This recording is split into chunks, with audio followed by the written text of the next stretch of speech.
Olá! Olha, se a palavra probabilidade já deu aquele arrepio ou um nó na cabeça, pode relaxar que a gente vai resolver isso hoje.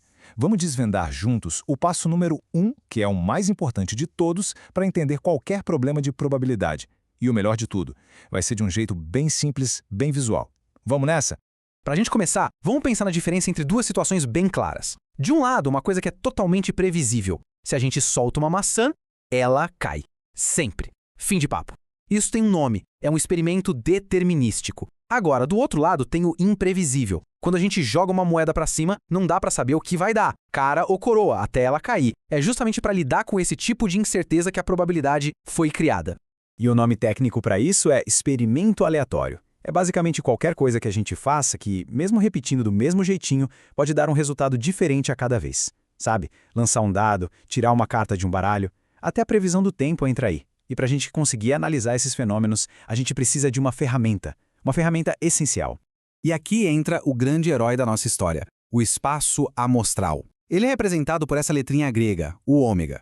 A melhor forma de pensar nele é como se fosse um mapa completo de um território que a gente ainda não conhece. Antes de tentar calcular qualquer chance, o primeiro passo, que é absolutamente indispensável, é fazer uma lista com tudo, mas tudo mesmo, que pode acontecer, sem deixar nada de fora. Essa lista completa é o nosso espaço amostral. E o melhor jeito de entender isso de verdade é começando bem do comecinho. Vamos ver uns exemplos super simples para construir uma base bem forte? Pode acreditar, depois que essa ideia fica clara, todo o resto fica muito mais fácil de entender. Vamos lá para o experimento aleatório mais clássico que existe. O simples ato de jogar uma moeda e ver qual lado fica virado para cima. E como a gente organiza isso? É bem simples. Quais são os resultados que podem acontecer? Só dois, certo? Ou da cara, que a gente vai usar a letra C para facilitar, ou da coroa, que a gente vai chamar de K. Então, o nosso espaço amostral, a nossa lista completa, é o conjunto CK. No total, são dois resultados possíveis. E é isso, simples assim. Ok, vamos complicar só um tiquinho. Nosso próximo experimento é lançar um dado comum. Sabe, aquele de jogo de tabuleiro com 6 lados, cada um com um número. Usando a mesma lógica, quais são todos os resultados possíveis quando a gente joga o dado? As faces dele, né? Ou seja, os números de 1 até 6. Então, o nosso espaço amostral é o conjunto com os números 1, 2, 3, 4, 5 e 6. O total de resultados aqui é 6. Deu para pegar o padrão? O processo é sempre o mesmo, listar de forma organizada todas as possibilidades. Tá, até agora tudo tranquilo, né? Mas e se a gente começar a combinar as coisas? O que acontece se, em vez de uma moeda só, a gente lançar duas de uma vez? Como é que fica o nosso mapa de possibilidades agora? Certo, agora que a coisa ficou um pouco mais complexa, como a gente dá conta? O segredo aqui não é ter uma super memória não, é ter um método. A chave de tudo é a organização. Vamos ver como isso funciona na prática. Então, o nosso novo desafio é esse, jogar duas moedas e anotar o que saiu em cada uma. E aqui tem um detalhe muito importante. A ordem que as coisas acontecem faz diferença, tá? Sair cara na primeira e coroa na segunda não é a mesma coisa que sair coroa na primeira e cara na segunda. Para a gente não se perder, vamos fazer com calma, bem metódico. Vamos fixar o resultado da primeira moeda e ver o que pode acontecer com a segunda. Se a primeira deu cara, a segunda pode dar cara ou coroa. Isso já dá para a gente dois pares, CC e CK, certo? Agora vamos fazer o mesmo se a primeira deu coroa. A segunda pode dar cara ou coroa de novo.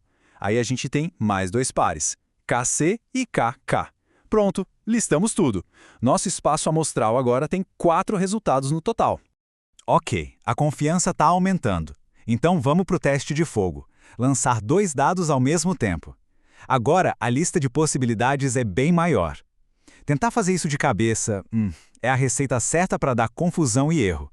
A gente vai precisar de uma boa ferramenta visual. E tá aqui a ferramenta perfeita que resolve o nosso problema. Uma tabela. É só pensar nela como se fosse um jogo de batalha naval. Nas linhas, a gente coloca todos os resultados possíveis do primeiro dado. E nas colunas, todos os do segundo dado. Cada quadradinho, que é o encontro de uma linha com uma coluna, mostra pra gente um par único de resultados. Olha lá, por exemplo, o par 4-4. Com essa tabela, fica impossível se perder ou esquecer alguma combinação. Com a ajuda da tabela, não tem erro. A gente consegue ver direitinho que são 6 linhas e 6 colunas, o que dá um total de 6 vezes 6, 36 resultados possíveis. Aquilo que parecia um problema super confuso virou uma contagem bem simples e organizada. Construímos nosso espaço amostral completinho para o lançamento de 2 dados. Certo, a gente passou esse tempo todo mapeando possibilidades. Mas por quê? Para que todo esse trabalho de organização? Qual é a grande recompensa? Vamos ver agora como isso tudo se conecta de forma direta com o cálculo da probabilidade em si. Essa frase do Laplace, que foi um dos pais da teoria da probabilidade, resume tudo de um jeito perfeito. O que ele está dizendo, de forma simples, é que a probabilidade é, no fundo, uma fração, uma divisão. O número de baixo dessa fração é o número de todos os casos possíveis. Adivinha o que é isso?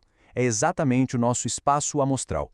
E o número de cima é o número de casos favoráveis, ou seja, aqueles resultados que a gente quer que aconteçam. Então, tudo se resume a este processo de 3 passos. Olha só como o passo 1, que foi o nosso foco hoje, é a base, o alicerce de tudo. Se o espaço amostral estiver errado, se o total de possibilidades estiver furado, não tem como o resto dar certo. Todo o cálculo vai por água abaixo. Mas, quando a gente tem essa base bem feita, o resto fica bem mais simples. É só identificar os resultados que interessam e, no fim, dividir um número pelo outro. Portanto, a grande lição que fica é: sempre que aparecer um problema de probabilidade, a primeira coisa, a mais poderosa a se fazer, é focar em construir o espaço amostral. Se esse mapa com todas as possibilidades estiver correto, estiver completo, a parte mais difícil do trabalho já foi. É a habilidade fundamental que abre a porta para todo o resto. E para fechar, vou deixar uma provocação para a gente levar esse conceito para o nosso dia a dia. Pensa naquele jogo preferido. Quando se abre um baú de tesouro, quais são todos os itens possíveis que podem sair de lá? Essa lista, não importa se é de espadas raras, poções, armaduras ou moedas de ouro, essa lista é o espaço amostral daquele evento. Entender isso é o primeiríssimo passo para quem sabe calcular a chance de conseguir aquele item lendário.